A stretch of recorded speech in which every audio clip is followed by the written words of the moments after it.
kami para panitia kumpulkan para lintas tokoh, bukan hanya narasumber tapi di depan ini semua. Maksudnya untuk membuat satu kesatuan, satu frekuensi yang sama, satu komitmen bersama untuk melawan dan menyelesaikan judul di depan ini. Yang harus kita sepakati bersama yaitu menyelamatkan bangsa dan negara. Jadi semuanya harus sepakat bahwa langkah kita adalah menyelamatkan bangsa dan negara. Titik. Saya jadi teringat dengan pernyataan Imam An-Nawawi dalam Syarah Sahih Muslim. Mereka yang tidak menyuarakan kebenaran adalah syaitan al-akhras, setan yang bisu.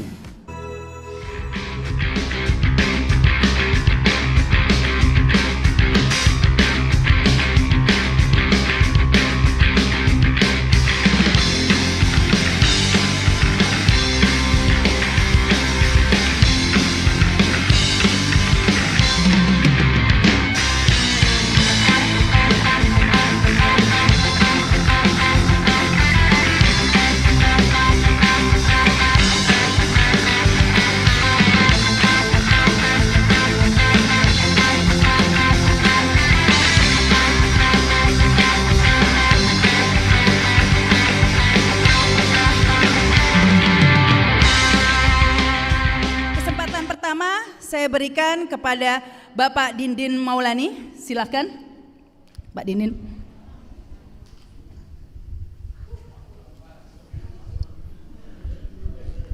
Terima kasih Mbak Rahma.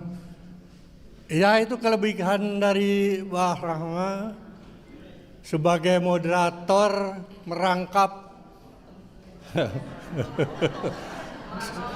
orator dan kompor. Jadi senang ya, kita sebagai narasumber sudah dipanaskan ya Pak ya. Assalamualaikum warahmatullahi wabarakatuh. Bismillahirrahmanirrahim. Wala hawla wala quwata illa billah, amma ba'du. Kepada bapak-bapak, para tokoh senior yang saya hormati, seperti judul di depan, kita ini berkumpul dari lintas para tokoh. Jadi ada beberapa tokoh yang sangat concern terhadap persatuan, kesatuan di antara kita ini. Judul boleh dari sejak lama Adili Jokowi dan Makjulkan Pupu Pata. Perlu diomongin nih, Pak, silang sini Pak. Oh ya, Sini, Pak. di sini ya. Oke, terima. Iya. Saya pikir pidato biasa aja. Rupanya ada podcast nih. Jadi seperti tadi saya katakan bahwa yang hadir di sini baik para narasumber yang saya hormati maupun bapak-bapak sekalian, ibu sekalian yang hadir di depan ini juga semua para tokoh. Kami mengundang dari beberapa kemarin pertemuan beberapa tokoh, ada yang perlu dievaluasi oleh kita bersama. Judul boleh Makjulkan Jokowi dulu, sekarang Adili Jokowi dan Makjulkan Pupu Papa. Itu sekarang. Tapi permasalahannya yang perlu kita perhatikan, tadi sudah disounding oleh Mbak Sarita, bahwa kita ke depan tidak akan bisa selesai cuma 1-2 bulan saja. Barangkali tidak akan selesai seperti itu. Kerusakan luar biasa ya yang dibuat oleh seorang Mulyono ini berdampak juga luar biasa kepada kita semua. Bapak Habib Muhsin tadi sudah mengatakan di sektor politik terutama, hukum, ekonomi, dan lain sebagainya. Kami hanya ingin mengingatkan ya, sehebat apapun perjuangan kita ini, kalau masih ada dalam satu kelompok, kalau masih ada dalam klaster, kalau tidak mau bersatu kita, itu akan kita sulit menghadapinya. Ini yang berat. Kita bayangkan bahwa bicara soal Jokowi itu bukan bicara Adili, tapi bicara Makjulkan berapa tahun ke belakang, ya kan? Masih bercokol dan masih berjaya dalam tanda kutip, termasuk juga Pupu Papa. Di mana-mana kita mengadakan sebuah forum untuk melawan rejim yang dolim itu. Di mana-mana dan siapa, banyak sekali para tokoh kumpul di situ. Hari ini saya kumpulkan lintas, bukan saya, kami para panitia kumpulkan para lintas tokoh, bukan hanya narasumber tapi di depan ini semua. Maksudnya untuk membuat satu kesatuan, satu frekuensi yang sama, satu komitmen bersama untuk melawan dan menyelesaikan judul di depan ini. Itu yang paling penting. Dan kita tahu, bayangkan seperti seorang Said Didu kemarin, bagaimana dia dicoba untuk dikriminalisasi. Teman-teman di Rempang juga sama, bagaimana dia dihabisi, ya artinya dilukai, dan juga hampir ada yang dikriminalisasi juga. Sama, dan saya sudah ingatkan kepada Bung Roy yang luar biasa itu. Dengan pupu papanya, dengan keahliannya, beliau mengatakan, ini orang nggak bisa jadi wakil presiden. Ini orang sudah melanggar etika berat yang luar biasa. Dan dia bisa mengatakan 99%. Itu semua kita harapkan tidak berjalan berdiri atau sendiri-sendiri. Itu maksudnya. Pak Said Didu jangan sampai beliau sudah sepuh, ya tiba-tiba ya dengan kehebatannya tapi dicoba dikriminalisasi. Itu jangan sampai terjadi. Kita harus bersatu semua di sini memayungi kelompok-kelompok yang bergerak untuk melawan kedoliman itu. Payung hukum saja.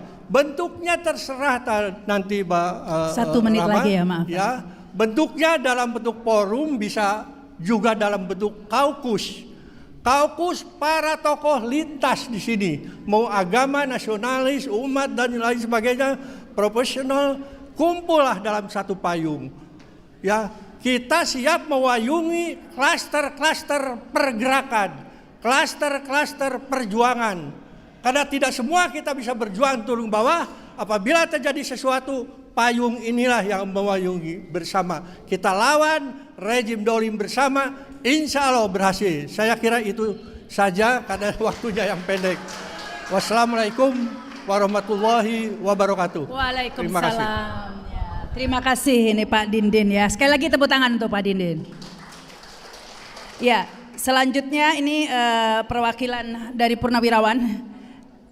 Kami persilakan Bapak Laksamana Slamet Subianto.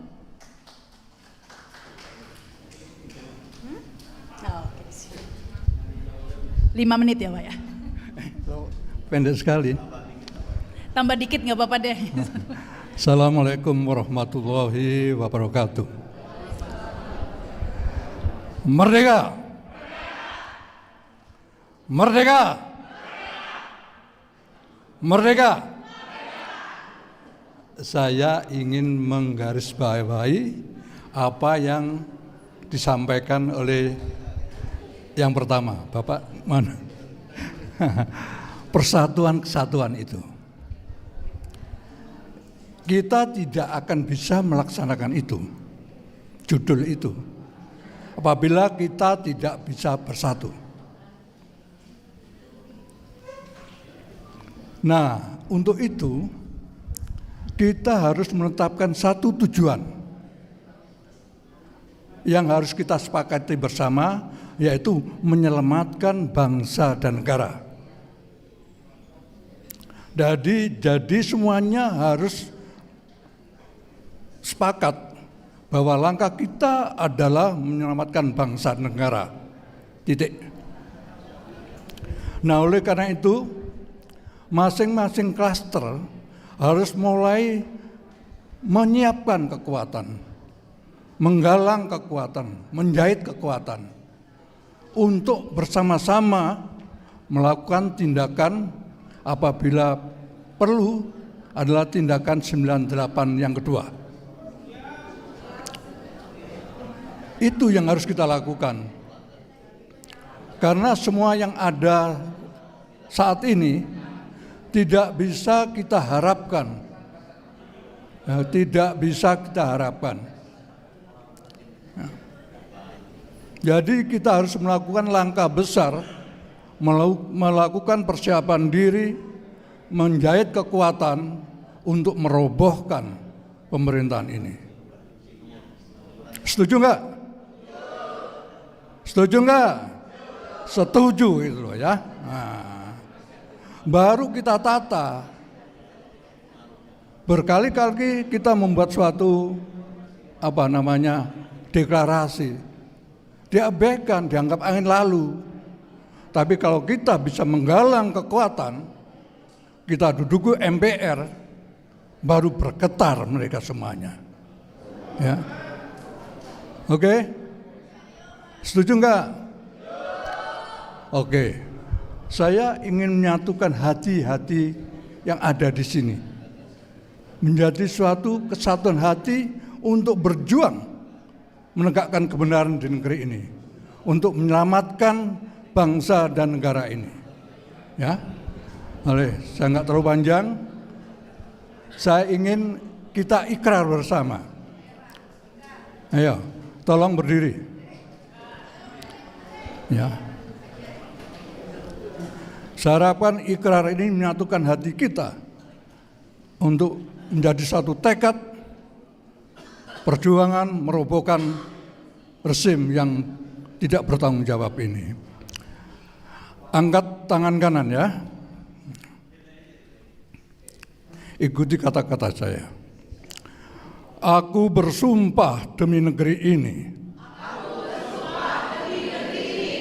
Negara Kesatuan Republik Indonesia. Satu, kami bangsa Indonesia, berketuhanan yang Maha Esa.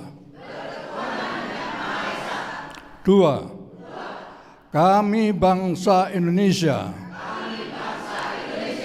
berkemanusiaan, yang adil dan beradab. Tiga, kami bangsa Indonesia, menjunjung tinggi persatuan dan kesatuan Indonesia. Empat, kami bangsa Indonesia, berkerakyatan yang dipimpin oleh hikmat kebijaksanaan dalam permusyawaratan perwakilan. Lima, kami bangsa Indonesia, berkeadilan sosial bagi seluruh rakyat Indonesia. Amin. Silakan duduk kembali.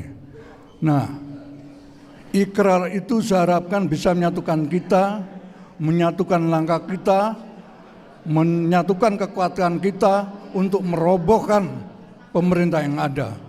Kita ganti dengan sistem yang baru, ya, sistem atas dasar kebenaran Pancasila.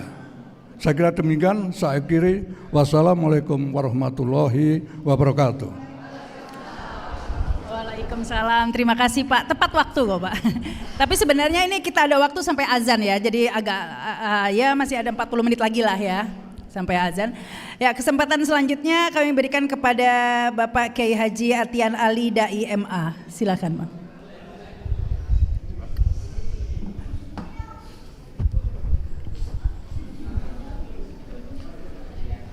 Bismillahirrahmanirrahim. Assalamualaikum warahmatullahi wabarakatuh. Bismillahirrahmanirrahim. Wassalatu wassalamu ala Rasulillah. Mohon izin, mungkin saya tidak langsung menuju tema ini, Pak. Tetapi ingin menyampaikan sesuatu yang mungkin harus kita siapkan agar kita bisa memenangkan tema yang ada ini. Terus terang dari lubuk hati yang sangat dalam, saya sangat salut Pak dengan yang hadir sekarang di ruangan ini. Yang dari sejak dulu, dari zaman ke zaman, dari rezim ke rezim, tidak pernah berhenti dari berjuang. Pertanyaannya, apa hasilnya?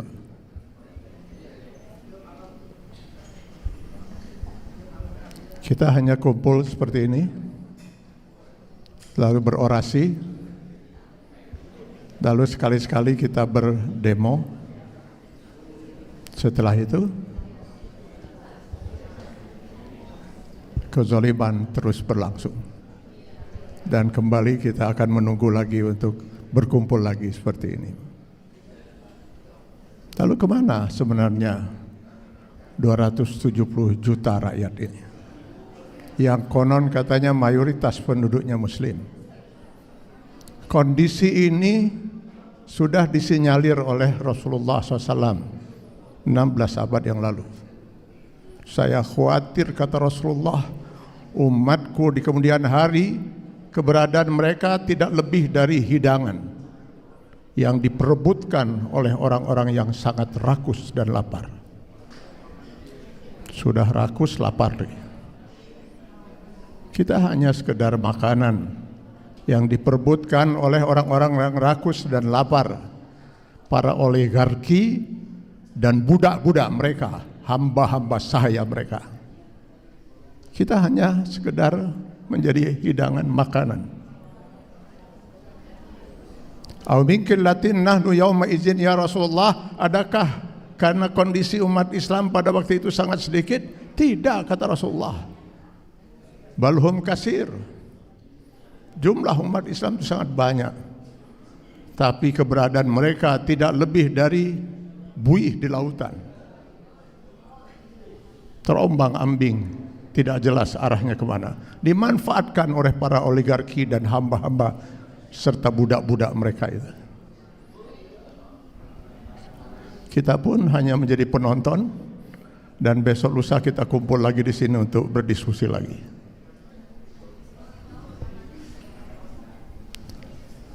Bapak-bapak dan saudara-saudara sekalian, kezaliman ini tidak akan pernah berhenti, kata Sayyidina Ali radhiyallahu an. Bukan karena banyaknya orang-orang yang jahat, tapi diamnya orang-orang yang baik.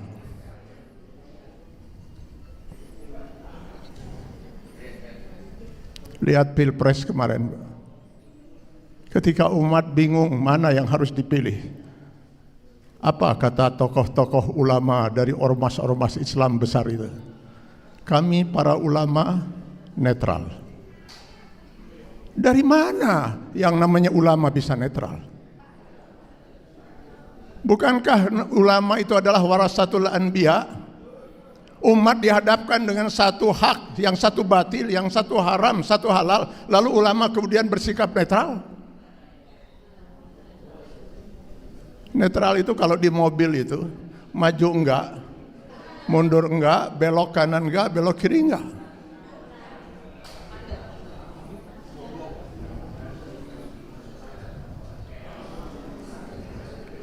Saya jadi teringat dengan pernyataan Imam An-Nawawi dalam Syarah Sahih Muslim. Mereka yang tidak menyuarakan kebenaran adalah syaitan al-akhras, setan yang bisu, dan yang menyuarakan kebatilan adalah setan yang berbicara. Kini kebanyakan kita adalah setan-setan bisu.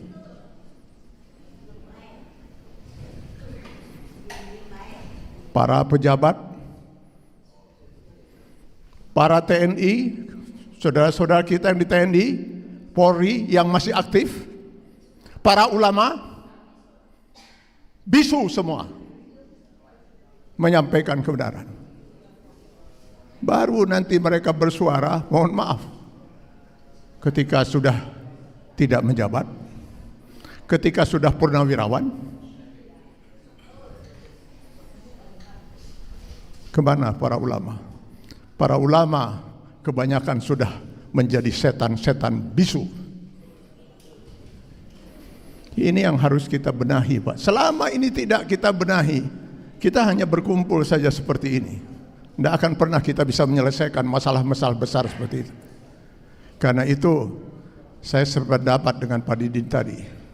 Sebaiknya kita segera bentuk sebuah forum.